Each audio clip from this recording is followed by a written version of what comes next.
Hi friends, ഇന്ന് നമുക്ക് ഒരു കാട ഫ്രൈ ഉണ്ടാക്കിയാലോ.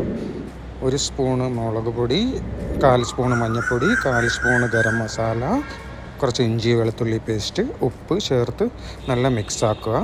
അതിനുശേഷം കുറച്ച് ലെമൺ പിഴിഞ്ഞൊഴിച്ചിട്ട് അതും കൂടെ മിക്സ് ചെയ്ത് നമുക്ക് നമ്മുടെ കാടയിൽ തേച്ച് പിടിപ്പിക്കാം. എന്നിട്ട് നമുക്ക് ഫ്രിഡ്ജിലെടുത്ത് വയ്ക്കാം.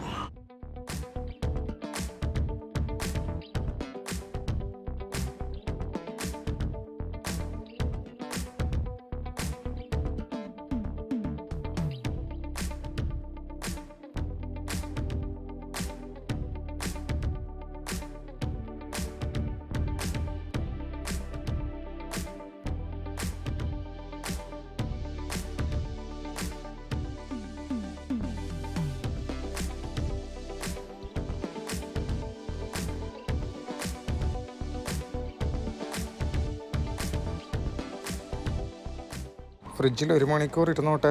അതിനുശേഷം എടുത്ത് നമുക്ക് കുറച്ച് ഓയിൽ ഒഴിച്ചതിന് ശേഷം അതിലേക്കിട്ട് ഡീപ്പ് ഫ്രൈ ചെയ്തെടുക്കാം. തിരിച്ച് മറിച്ചിട്ട് കൊടുത്ത് ഡീപ്പ് ഫ്രൈ ചെയ്ത് കൊടുക്കാം. മാക്സിമം ഒരു 3 മിനിറ്റ് അത്രയേ ഉള്ളൂ.